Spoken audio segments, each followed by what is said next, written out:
ट्राइबेलफोरनि बे माने खुंथाय बियो बे खुंथाय एरियायाव 6 किल'मिटार जानायनिफ्राय बाहेरानिफ्राय हा मोनफैया खुनु दिनावबो मोना आदानिनि बे पावार प्रजेक्ट आरो जाहोआ आरो जबरदस्ति बे जायगायाव आदानिया फैनानै बेयाव पावार प्रजेक्ट खालामनो हाया बे 6 किल'मिटार एरिया बे ट्राइबेल एरिया एडमिनिस्ट्रेसन बे दं बेयावनो जों गसंनानै थानांगोन जों नांगौबा बेयावनो जिउ गारगोन जों नांगौबा बेयावनो जुजिनानै जों जोंनि भबिष्यतखौ जों खालामनांगोन होगोन हा होआ होगोन हा होआ बे हाया जोंनि बे हाया जोंनि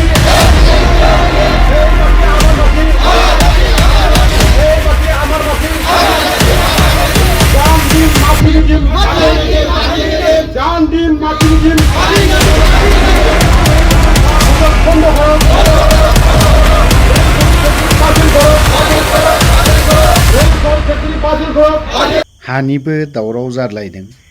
हानि दावराव माने ट्राइबेलफोरनि हायाव मोनसे कम्पानि आदानि ना मादानि बिथ' दा जोंनि एज ए होल बिटिसियावनो बिटिसिल' नङा फुरा आसामावनो आदानिनि गोबां हा हगारसावलायनायखौ नुदों दा खोनानो मोन्दों अनलि क'क्राझार डिस्ट्रिक्ट बासबारि ओनसोलावल' नङा जोंनि चिरां डिस्ट्रिक्ट खोनानोसो मोन्दों नैबे अदालगुरि ओनसोल बे जिहेतु हादान एरिया बावहायबो बेसेबांबा बिगा आदानिनो हा हगारनानै होदों नाथाय बिसोरनो गोबां हा हगारनो हायोब्ला बिगा बिगा जुदि जोंनि बिटिसि गभर्नमेन्टआ जुदि हगारनानै होबाय थायोब्ला जों आरो ओरैहाय बा बिसोरनोथ' दे हगारबाय जोंनि बर'फ्रा जायगा जायगा हा थानायाव हा गैयिफ्रा दिनैहाय मालाबा एभेक्सन जानाय नङा होमबा बेफोरबायदिखौ नुबाय थानो मोनो थारमाने बैसोरनो हगारना आदानि मोननो होनो हायो ओमफ्राय नैबे जोंनि गावनि ट्राइबेल जनगोष्ठी ना ट्राइबेल हारिखौ दिनैहाय मानो बेफोरबायदि खालामो फारागा बावहायनो थालायबायना दिनै आदानिनो जों दिनैहाय बर'नि दैदेनगिरिफ्रा दै बिगा बिगा हा हगारनो हायोबा बिगाल' नङा हेक्टरजों हेक्टर हा हगारनो हायोब्ला होमबा बै व्यक्तिफोरनो दिनै मानो होनो हाया खोथाया बेफोरबायदि जायोना दा जुदि जों बैफोर जायफोर एभेक्सन जाजानाय बेफोरबायदिनि मानसिनि जानानै जुदि बाथ्रा बुङोब्ला नैबे जोंनि जाय फरेस्ट डिपार्टमेन्टनि बिभागाव थानाय इएमफोर बेफोरो मा बायदि रोखोम खोथा बुङो खिन्थु नों दिनै आदानिनो एफाराब थाखानाय बर' मानसिफोर थाखानाय बर' गामिफोर बा बर'नि अनगायैबो गुबुन हारिफोर दङ दिनै मानो बेफोरबायदि होखारनायनि बेब'स्थाखौ लादों बा बेयाव मा रेल फेक्टरिनि दा जेरावहाय बुंदोंमोन रेल फेक्टरि बिटिआर एकर्डनि दफायाव फाइभ जेराव जादों बेवहाय बानायना बा खुन बहाबासो बानायहैबाथ' आदानिनो हगारना होनानैलाय मा जानाय डेभेलपमेन्ट जाबावगोन होननानै बुंदों खिन्थु आं जा नुहुरदों बेनोबो हाखौ जुदि हगारोब्ला आदानिनोबो हगारबाय नों टाटा कम्पानिनोबो हगारदो आरो सोरनोबा हगारनानै होबावोबा नोंहालाय नों बर' जाथि हिसाबैलाय मा हा थाबावनो आदानिया जायफोरनो हा हगारदों नोंसोर बर'नि लिडारफ्रानो हाखौ फानजोब्बाय होननानै बाथ्रा बुंगोन उनावहाय नोंसोर बावहाय थानो मोना आदानि मोनबायदियालाय थाखा फैसा इन्डिया गभर्नमेन्टनोनो माने खावसे फिसिनानै दोनो आदानि मोनबायदिया दिनै नों बर' जाथिया बर'नि दैदेनगिरिफ्रा थाखा लुबैनानै बेफोरबायदि बायदिसिना हगारनानै होबाथ' जानाय नङाना थ' गोलाव बाथ्रा बुंला आङो सार दावराव देख्रेबमोना दिनैहाय बासबारि ओनसोलाव थांनानै मा बाथ्रा फोरमायखो मिडियाफोरनि सायाव जों एसे खोनासंनानै लानि नैबे बासबारिनि माने सुखि पार्ट 1 आरो दुखि पार्ट 1 आरो दुखि पार्ट 2 आव जों दंफैयो खालपानि जायगा बियो ओमफ्राय बे जायगायाव आदानि कम्पानिया 3600 बिगा हा बेयाव आवग्रिनानै लानो नागिरदों आरो बिसोर बेखौ लानो नागिरनाय खारना जाबाय बेयाव फर्मेल पावार प्रजेक्ट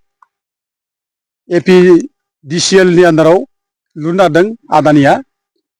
बे जायगाया गोदो गोदायनिफ्रायनो ट्राइबेलफोर बेयाव दङ माने हा हु लानानै माइ आबाद खालामनानै दङ हाग्रायावबो एफानै बिदिनो नुनानै थाबोदों आरो बेजों लोगोसे गुबुन जाथिनि मानसिफोर दं बे जायगायाव गोदो गोदायनिफ्रायनो दा गथिखे बे जायगायाव आदानि कम्पानिया जे हा लाना फैदों बे इलिगेल बियो आरो बेखौ रायजोफ्रा जायगानि मानसिफ्रा प्रटेस्ट खालामदों जाहोआ होनना बुंदों आरो जाहोनबो नाङा दिनै बे जायगानि ट्राइबेलफ्रा गावहानो थानो जायगा गैया हा गैया आरो बे आदानि कम्पानिया खुन जुगनिफ्राय खुन अबेबा सात गाथोन दै बारनानै बे जायगायाव मोनसे माने पावार प्रजेक्ट खालामफैगोन बे खुनुदिन ग्रहन जायगा नङा जोंनि ट्राइबेला बहा थांनो दिनै हा गैयिनि ट्राइबेलखौ दिनै माने आलाय सिलाय जानायखौ जों नुगासिनो दं आरो बे ट्राइबेलफोरनो हा होनांगौ हा होआखै दिनै बिसोरखौ गोदाव सोराव बोरै खालामबाय थानो हादों सरकारा बे जोंनि बिराद साननो गोनां जाबाय दा गथिखे जोङो बेखौ जाहोनो नाङा आरो बे रायजोफ्रा बे जायगानिफ्रा रायजो राजाफ्रा गासिबो बुंगासिनो दं जे जों जाहोआ खालामहोआ होननानै आंबो दिनै बेखौनो रायजोफोरखौ बुंलाङो बे जायगायाव खुनु आदानि बे माने पावार प्रजेक्ट जानो मोना जाहोआ आरो जों बेनि थाखाय नांगौबा जिउ गारगोन थेवबो जों हा होआ जिउ गारगोन जों हा होआ जोंनि थांखिया नंगौ बे आरो जोंखौ दिनै आलाय सिलाय जोंखौ जेरावबो खालामना दोनदों आलाय सिलाय जोंखौ जेरावबो खालामना दोनदों दिनै जोंनि जिउखौ सनमान नागाराखै बे गोरिब गुन्द्रानि ट्राइबेलनि जिउआ जे जिउ मानसिनि जिउआ जे समान बयजोंबो बेखौ दिनै फाराग लाबोनानै ट्राइबेल जिउआ दाम गैया देखायनानै बे गिदिर गिदिर मानसिफोरनिल' जिउखौल' गिदिर दाम होनानै बे जायगायाव इन्डास्ट्रि फेक्ट्रि खालामफैनो नागिरदों गथिखे जों बेखौ लाय होआ आं दिनै सरकारखौ खावलायलुदों प्रमद बर'मोनखौ दिनै बिथांमोनहा दिनै बर'फोरखौ जेरावबो बे ट्राइबेलफोरखौ जेरावबो हाग्रा ओनसोल थानायखौ होखारबाय थायो न' बां सावनानै थानो जायगा गैया माबा इन्डास्ट्रि आदानि कम्पानि होनो नागिरो दा बिसोर बहा थाबावो होनबालाय दिनै गाबगु खुगु जागासिनो दं थानो जायगायानो गैया दानि बे जौगानाय जुगाव दासिमबो जुदि जोंहा थानायनि मोनसे स्टेबोल जायगा जुदि गैयाब्ला जों माब्ला जिबन खांबावनो जोंनि फिसा फिसौखौ आरो जों फोरोंबावनो जोंनि न'खर संसारा बोरै जाबावगोन जोंनि भबिष्यतआ माबोरै जाबावगोन बेखायनो जों बुंदों जे जों थांनानै थानांगौबा जोङो मोनसे सिद्धान्त लानांगोन थांखि लानांगोन जों जेराव दं बेयावनो जों गसंनानै थानांगोन जों नांगौबा बेयावनो जिउ गारगोन जों नांगौबा बेयावनो जुजिनानै जों जोंनि भबिष्यतखौ जों खालामनांगोन बेखायनो बे जायगानि रायजो राजाफ्रा गासैबो एकगत जानांगौ खुनु आदानि बे पावार प्रजेक्ट जानो मोना जाहोआ आरो जबरदस्ति बे जायगायाव आदानिया फैनानै बेयाव पावार प्रजेक्ट खालामनो हाया बे 6 सिडिउल एरिया बे ट्राइबेल एरिया एडमिनिस्ट्रेसन बे ट्राइबेलफोरनि बे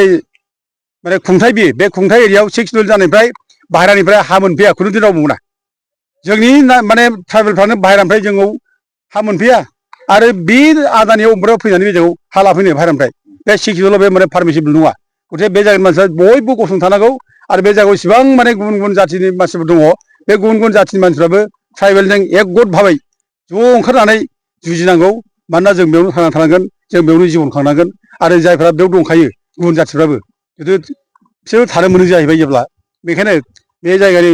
ट्राइबेलफोरनि